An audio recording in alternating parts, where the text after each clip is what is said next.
Black Clover Mobile Global is dropping today or tomorrow in a few hours when the video does go live. Today we're going to do a quick and easy beginner's guide. I'm basically going over my confusions that I had while playing the start of the game to hopefully make it easier experience for you lot. We'll start off with servers. We broke it down on my actual Reroll guide. If you haven't watched it, by far the best Reroll guide on Black Clover Mobile. But essentially when you make your account, you're automatically going to get put into a server based on actually where you are. I recommend watching that video if you want to understand more about it. But essentially if you want to play people who are in America and join their guild, for example, you cannot do that if you are on the Europe servers. So once again, I recommend if you want to play people who are in other countries, get together and all decide on a server and make your account based on a server. You will need a VPN, so make sure to check out my Reroll guide for more information based on that. The next thing is actually attack versus actual magic attack. This is going to be quite a confusing gimmick to understand straight away, but it's not that hard to understand.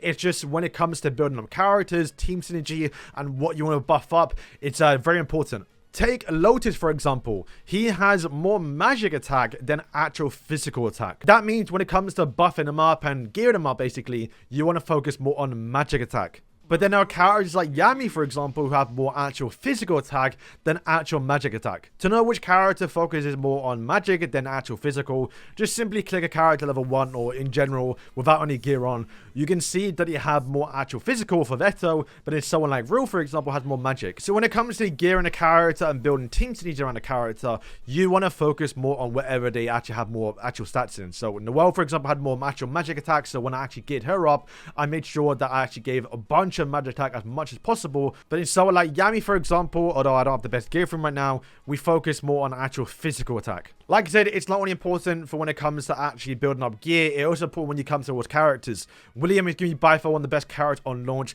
Has a skill 2, while will still be useful for even magic users, basically. He does have one skill that busts up the physical attack, which will just be better if you use it on someone like Yami or Asta, for example, who focus more or less on physical. And then someone like Vatos, for example, who has a skill that literally buffs up magic attack only. You want to use this on someone like, obviously, Noelle, who has more magic attack. It is kind of important when you get towards your actual skill tree because you actually can select between magic and also physical attack. Yami, once again, who is mostly focusing on actual attack power, we want to make sure that we have the actual attack power selected rather than the actual magic attack power because it doesn't really benefit him as much. Skill pages, if they are an SSR rarity, they're going to get their own skill page. Now, equipping a skill page towards a specific character like Summon Noelle skill page on the actual Summon Noelle, you're going to get an actual buff towards the character's ability. This skill page is always going to buff up one of the abilities. I believe it can be the skill 1 or skill 2 depending on what they choose, of course, but this is only when you select that skill page on that specific character.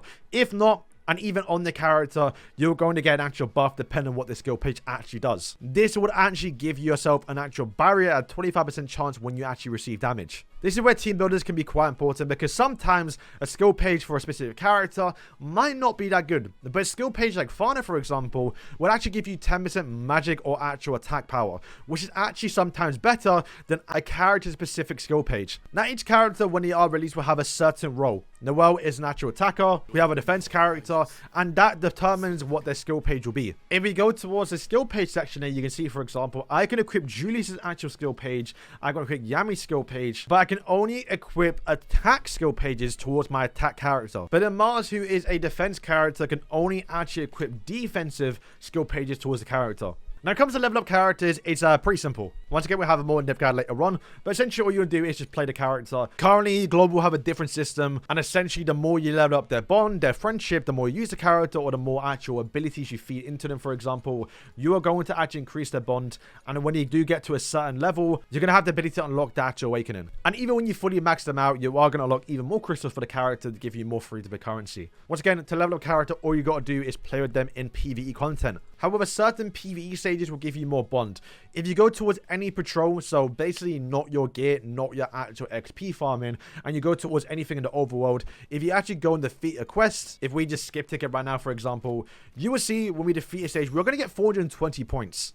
But if I go towards, for example, gear farming, which I probably could do a lot more often, not only can you not skip ticket, but you have to do it auto or manually. You can see at the bottom here, you only get 100. So if you want to use a character, definitely use patrol stages because you can skip to gear and basically use this for only when you want to farm gear. Okay, let's talk about banners. So banners are seasonal based. So each season, we're on season 6, I believe right now, about to go into season 7, which are around a month long basically. And at the start of the season, we're going to get a seasonal banner. So right now, we're going to be getting season 1, which will feature the Clover Academy characters. But throughout the season, we're going to get other actual banners, and these banners will not be seasonal, which means they will actually go into the general SSR pool. So right now, you can see anything that isn't a seasonal banner, they're going to go into the general SSR. So Veto, Lick, Fun, or the actual, which we call them canon characters, are going to go into this banner. And it's quite important because they go into the banner as soon as that banner leaves. Fauna and Witch Queen are leaving in literally 1 day. As soon as they leave, they're going to go into this general actual ticket banner and also will return on the next banner. It's kind of important because when I actually summoned for Red Yami, who was the new shiny character on JP and KR, as soon as the banner left, he returned on the next banner. And I pulled him on the first multi. I spent 20,000 crystals trying to get him on the pity for him to only return on the next banner. I'm not saying you should skip these banners, but they are a lot less enticing when it comes towards the seasonal banners. But the seasonal banners, when they do leave, they will go into the actual general SSR pool until the actual season ends. So for example, Magna and also Charlotte were the season 5 characters, I believe. And since the banner did leave, they did go into the general SSR pool. However, they do not have a rate up. So it's not like you want to wait for them to go into this pool. But it does mean the free single you do get a day, you have at least a week or two to actually try and get them if you're lucky enough. Which will happen to some people. I know I've gotten quite a few SSRs and skill pages off this banner. I haven't been lucky enough to get a free actual seasonal character on the free single, only other regular SSRs, but that's not a problem because there is a gateway of destiny, this little icon right here, which every season, if you do your dailies and you get your monthly challenge done, you're going to get 1 free key, which will guarantee you 1 free seasonal character of your choice. And then once you unlock the character, you have a couple missions to do to unlock them. But this essentially means you get 1 free seasonal character each season, which is kind of insane because they've now lowered the seasonal characters down to 2 per season. They used to be 3, which just means when you're summoning, you can try and get 1 character, and then once you pull 1 of the seasonal characters, you can then just guarantee the other one. Now, you still want to get the skill pages, like I said already, so there is still a reason to summon, and of course, you still want to get dupes as well, but hey, getting 1 free seasonal character like Summoner Woe, who is absolutely broken when she comes out, it's just, yeah, it's insanely generous. Alright, let's talk about awakening. So when you do pull duplicates of a character, you can actually awaken them, and you also can get universal duplicates of characters, which you can see right here. You get around 1 a month. There's also a few challenges that give it away, so you can actually get them out, and you can see right now, if I wanted to, it's just max out my Summoner Woe. Once again, a good free-to-play option, but it's kind of important who you duplicate because, well, characters, when you do get them to 2-star awakening and also 3-star awakening, will actually not only get stat buffs, but also unlock passives, and some of them do get kind of crazy. Take Summoner Woe, for example. When you do get her to 2-star awakening, she is going to grant a barrier towards herself, and it's kind of important because the character does do more damage if she has a barrier on herself. But then when she gets a 5-star awakening, she can apply her tier 2 buff towards herself, so you don't have to waste it on her, and it also means that she also counters back when she's a barrier. It is such a broken character at 5-star awakening, and it's kind of where the game gets a bit more, you know, paid to win. But since there are ways to do it free to play, it's not the worst thing, especially when you are getting a character based for free. But it does depend case by case by the character, because take Lotus, for example. When you do get him to 2-star awakening, he's going to have a 25% chance to apply attack lower by 10%, which then at 5-star awakening is going to be a 35% chance increase, a 10% increase, and also only apply a 12% attack lower.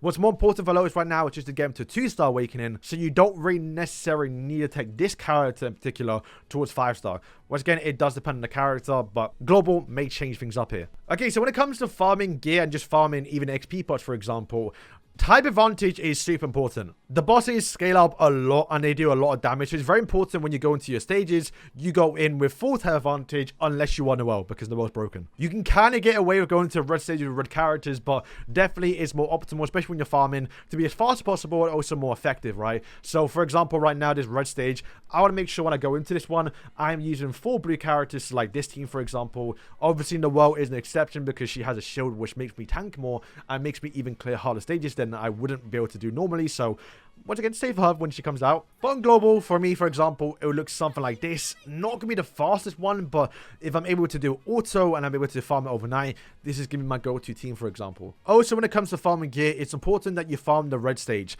The reason why is because the actual green and blue one, they will be important later on when you get more in depth and when certain characters come out that focuses on these ones. But honestly, I don't even know what these drop. For early game and more or less the important main stats and what you want to focus on, especially when it comes to gearing characters, is just like the defense and attack ones. Now, if you notice as well, you can see that certain gear pieces have a little star. I believe it has changed a little bit, but generally just means it is the better set. There's plus LR basically, right? You definitely want to try and get the plus gear because, for example, this gear set, which isn't plus, which is still good by the way, is just going to give you 200 attack and 200 magic attack. Where this gear set, for example, is harder to get, but if you do manage to get it, for example, you're going to get 7% actual magic or actual physical attack. A lot better and can scale up more with your actual gear. They are definitely the ones you want to go towards. Farming this game is very, very hard, and getting even an LR, never mind LR with this actual set, never mind LR with an actual good subset rolls, it's very hard in this game to farm, but those are the ones you want to go towards. Alright, so team building, this is going to be quite important, and there's an example that I can show you, which is almost a perfect way to show it. So essentially, when you do build your team, you can see if you put a character next to each other, starting from the left to the right, you're going to get a little combined attack. You can see what a character does by clicking this ability right here, what they do. But also as well, depending on the character, they will also have a combined attack with a specific character. So for example, Lotus is going to do a combined attack with obviously Mars. But if you look at my actual team, my setup right now, you can see that I don't actually have Mars and Lotus next to each other. But if I do, boom, the link will combine. But in this situation, and it depends on what the character does, sometimes you actually don't want them to do it. Mars's combined attack, for example, if you use it on anyone that isn't actually Lotus, for example, you're going to have a 40% chance to stun the whole team. But if Lotus and Mars are combined, it's going to completely change the effect to where you're going to lower the actual magic and also attack power. Still a decent ability, but in this situation for Mars, I'd actually rather stun the whole team. So in this situation, I'd rather them not combined. So this is where team synergies and also team building can be quite fun. Looking at what characters can do and also what you can buff up. So that was just a quick explanation. It can get more complicated, and when it comes to team building, there's a lot you can do. Alright, so to run through what each character does in the hideout, we'll start off with Charming because by far is one I don't really need to explain too much here.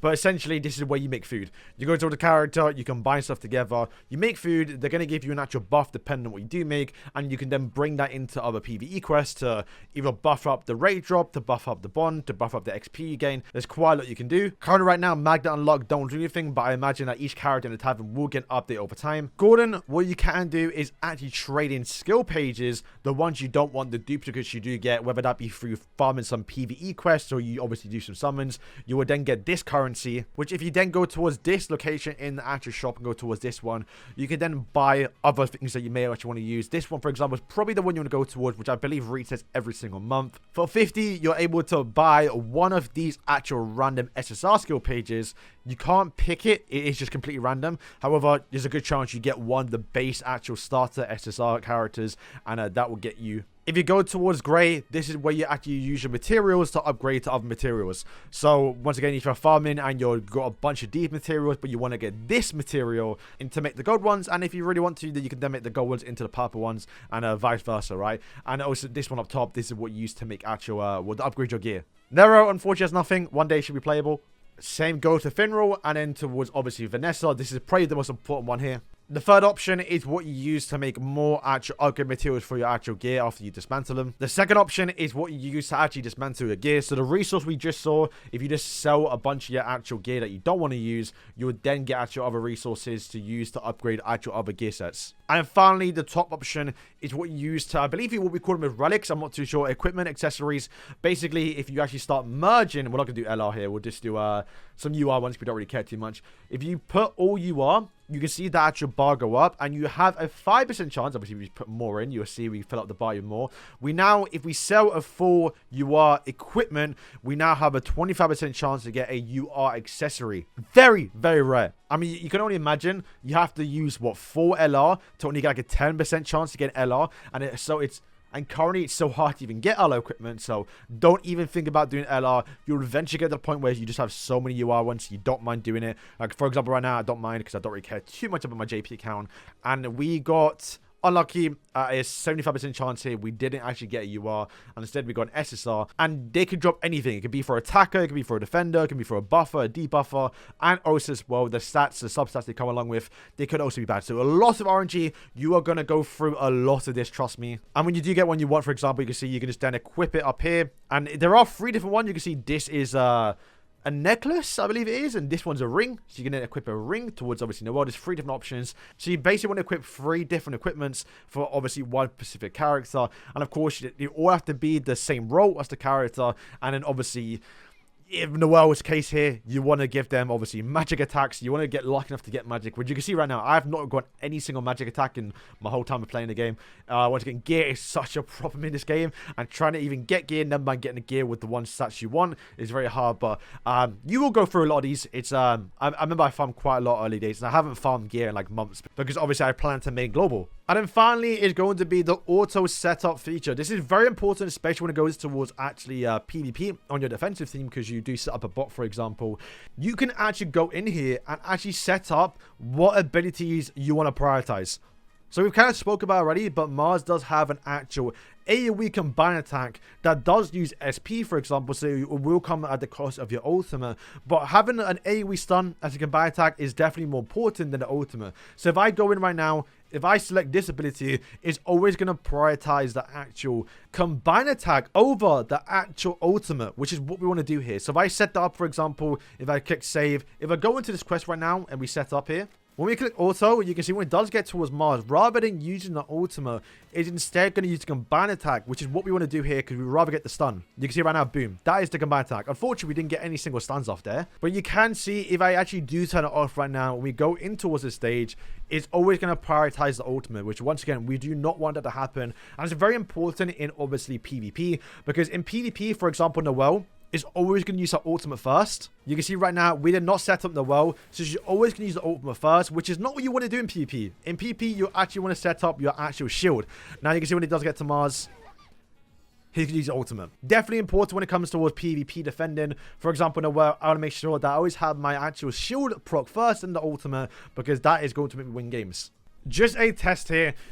The shield is more important than the ultimate. Let's see if the actual bot, so you can see this person on the other team didn't set up their bot properly, so they actually used the ultimate first. You definitely rather set up to use the shield first, and that is just another example of what to do. It does change depending on the character, but it's not just enough to set up a team. You also have to set up the AI and how they actually work, because getting a stun off rather than ultimate is definitely more important. So you can see it looks up like this. This is how you would set something up, for example, and hopefully that was a good explanation, because this can, once again, change how you win games. Alright, so that's going to wrap up to the video. Hopefully it did help out, and hopefully I explained it as best as I can, and also as easy as I can, because once again, you can see already this video might be kind of long, but I did try making it as short as possible. There's a lot towards this game, and a lot of team diversity, and also you can do a lot with other characters. So boys, thank you for watching. Let me know down below if you have any other tips you feel like I left out, but I do feel like these are the ones that I'm going to get asked quite a lot and can be quite confusing. I know I was when I started on JP, but obviously on global should be a lot easier since you now have it in English. So boys, thank you for watching, and yeah, peace.